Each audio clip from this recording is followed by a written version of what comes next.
The demand for phones to be as tiny as possible, powerful, speedy, and long-lasting on a battery is what makes them so popular. Fortunately, as shown by some of Samsung's earlier models, smartphone makers have done a fantastic job satisfying this apparently contradictory need. The Samsung Galaxy S25 will be one of the company's thinnest smartphones since the Note 20 Ultra, according to recent reports. If a recent leak about the Galaxy S25 Ultra is true, it might get inspiration from an unlikely source. The Galaxy S25 Ultra will have a body thickness of 8.4mm, making it the thinnest Samsung Ultra model we have seen since the Galaxy Note 20 Ultra, which had an overall thickness of 8.1mm but a larger camera bump than most other models, according to a recent leak. This leak also revealed a surprising potential basis for some design changes.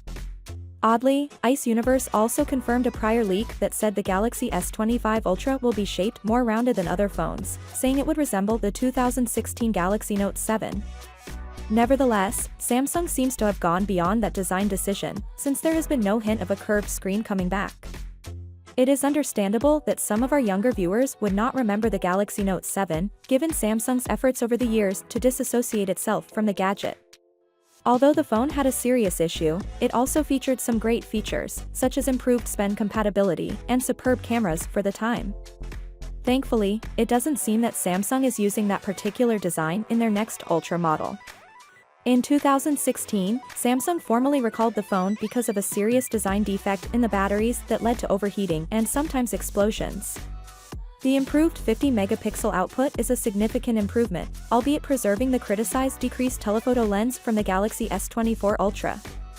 There are many circulating rumors about the chipset, with some referring to MediaTek and others stating Snapdragon 8 Gen 4. Finally, what are your thoughts about it? So without being said, let me know your thought in the comment below, and if you are new here, please subscribe. Peace out.